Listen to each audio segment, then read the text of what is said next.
What is going on, guys? Jason Burke here, Styles Clash for Life, coming at you on YouTube, and today I am wrestling with myself. It's been a long time since I've done a bunch of videos. I tried to come back a few days ago to better my video quality. I took about 6 weeks off trying to find a way to upload videos in better quality. Whenever I record these videos, they've been coming out looking great. Whenever I upload them to YouTube, they start getting pixelated and discolored in places and just looking horrible.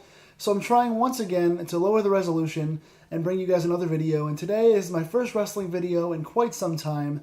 It's good to be back here, wrestling fans. I'm glad to see you guys back here on YouTube once again. The Superstar Shakeup or the draft was this past week. A week after the post-WrestleMania shows. So it's been a huge 2 weeks in terms of talents for both rosters, Raw and SmackDown. We're seeing a lot of call-ups and things from NXT as well. So the rosters are shaking out majorly different in the last 2 weeks. So what I wanted to do for you guys, since I didn't get to do a post-WrestleMania video or anything, I wanted to do the 10 winners and 10 losers of the Superstar Shakeup. I'm going to condense this into one video, and I'm going to give you guys, counting backwards from 10, the 10 biggest winners and 10 biggest losers coming out of this Superstar Shakeup. Who won and who lost. What the moves mean for us as fans. So I'm going to start with the losers so we can end the video on a high note. So I'm going to give you guys the 10 losers first coming out of this Superstar Shakeup this past week. Number 10, I'll make these fast too because I have 10 on each side, so I'll make this very quick. I have 10. Number 10 is the SmackDown Tag Team Division. They took a major hit. Raw has been upgraded big time lately. They got the Hardys back at WrestleMania. They got the Revival debuting the night after WrestleMania, and the Revival should have been on SmackDown. So Raw got two major tag team additions in the Hardys and Revival over the past week.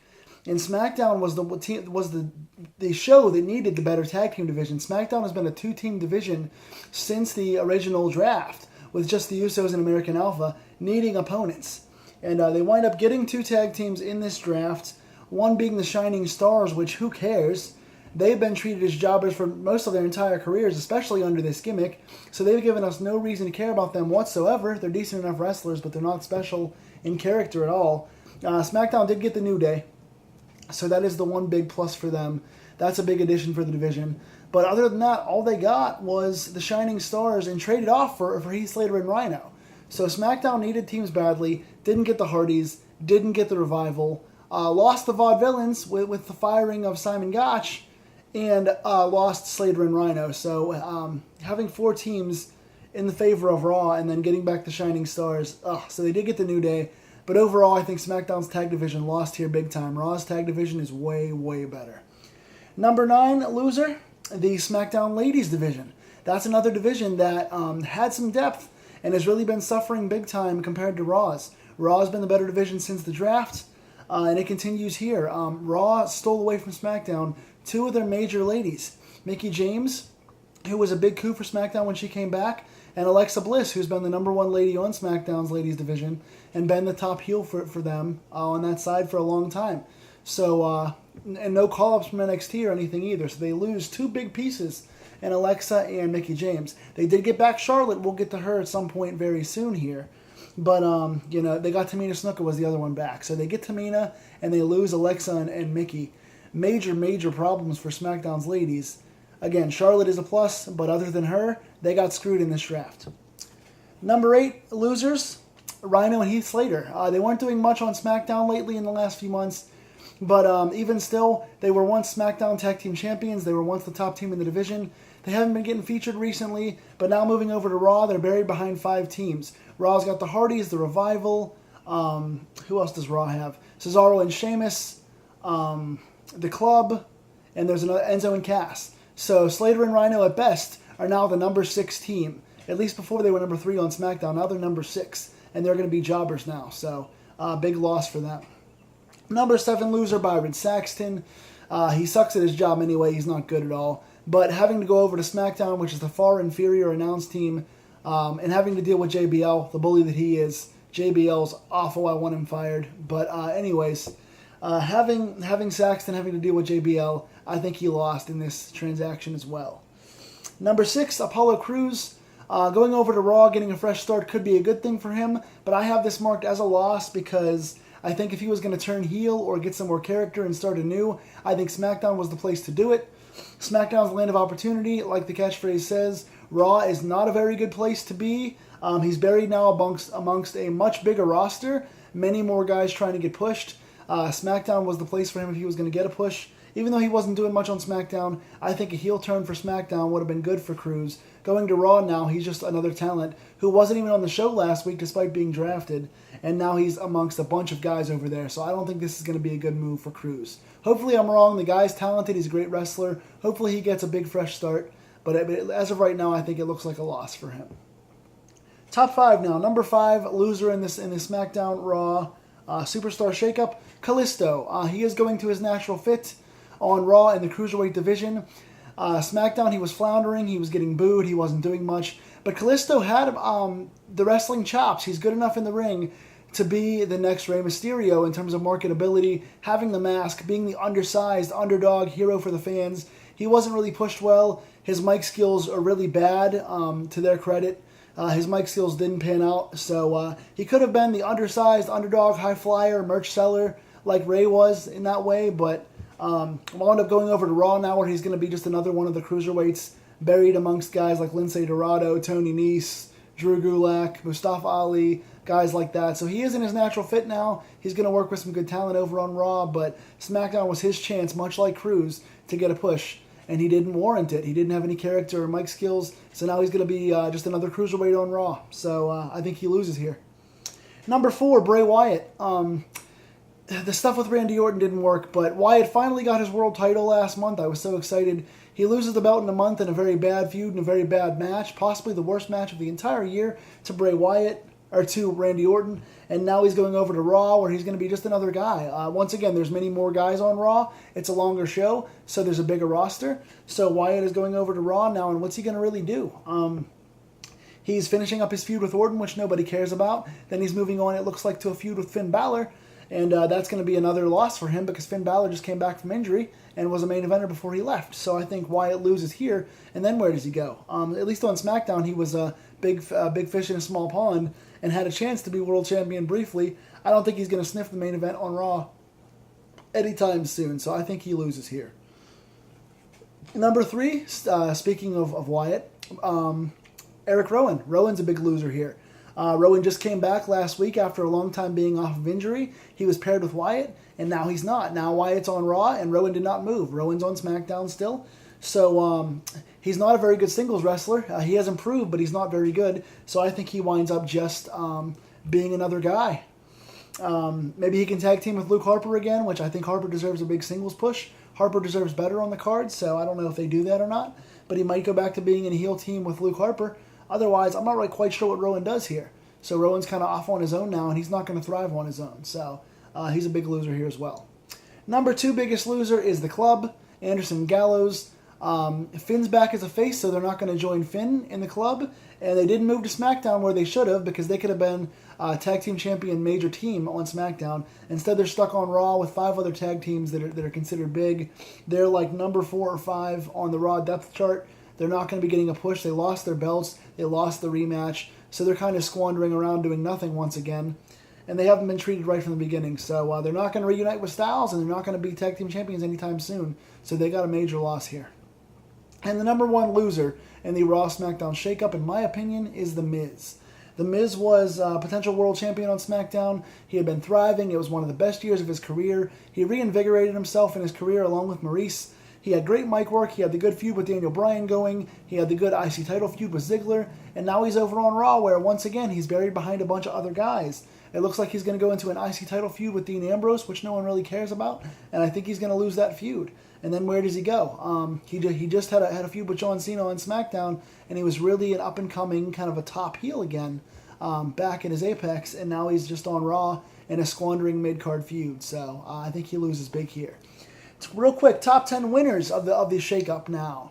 Counting backwards from 10 to 1, the 10 biggest winners of the Raw SmackDown Superstar shakeup. Number 10, Bo Dallas. He's done nothing for months and months and months, but the possibility now of Bray Wyatt being drafted on Raw and Wyatt's been championing Bo Dallas, his brother for a long time now. He wants to work with him, so the chances of Bo Dallas being in the new Wyatt family with Bray Wyatt and aligning himself with his brother could be a career resurrection for him. So just on potential alone, Bo Dallas is your number 10 winner.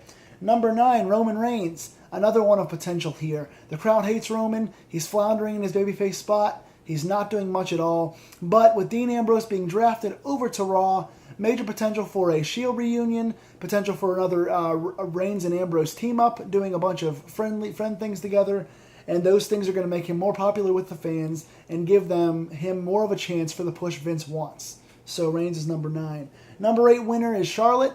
Simply because she fought everyone she could fight on Raw. She already feuded with Bayley and Sasha. She already had the women's title on Raw several times. I think she did all she could do on Raw. So going over to SmackDown now, she's going to the smaller division, in the weaker division, so she could easily now reinvigorate herself as a long-time women's champion. She's clearly the top dog over on SmackDown, so she's going to get a big run with the title. Good feud with Naomi, a great feud with Becky I could see coming, a good feud with Natalya I could see reimagined again. So I think Charlotte gets a big win here with fresh opponents as the top lady on SmackDown. Number 7 winner, I would say Lana. Lana probably wasn't going to wrestle on Raw, and if she would be number 4 or 5 on the depth chart. On SmackDown, she can get a chance for a fresh push.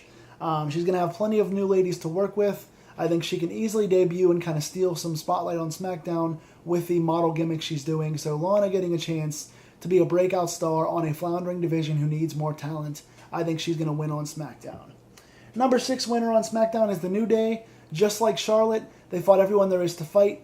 They already fought Enzo and Cass, I think so. They fought Enzo and Cass, right? Possibly. I'm not quite sure. I know they fought the Club for sure. They've done all they can do as far on Raw. So I think on SmackDown, they could have good matches with the Usos, good matches with American Alpha. So I think they're going to get a much-needed chance to break out. And Big E could also be a major player on SmackDown as a singles guy. So I think those guys are winners here. Top 5 now. Number 5 winner of the Shakeup is Dean Ambrose. For the same reason, like I said, with Reigns. They could be in the Shield again. Seth, Roman, and Dean are on the same brand now. They're all faces. So they could be a team again.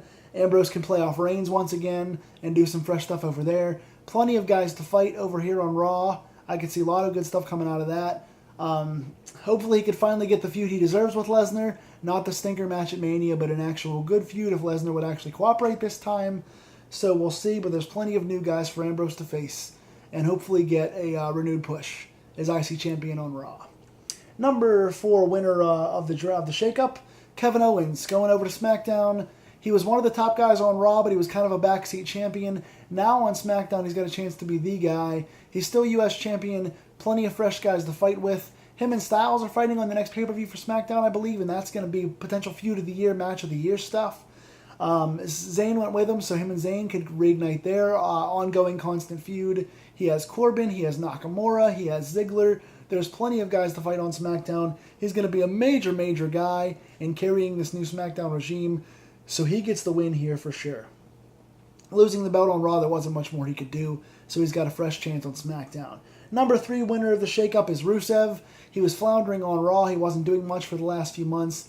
Now he's going to come back from injury on a fresh brand, and I think he could, for the 3rd time, he could run with a big renewed push as a monster heel.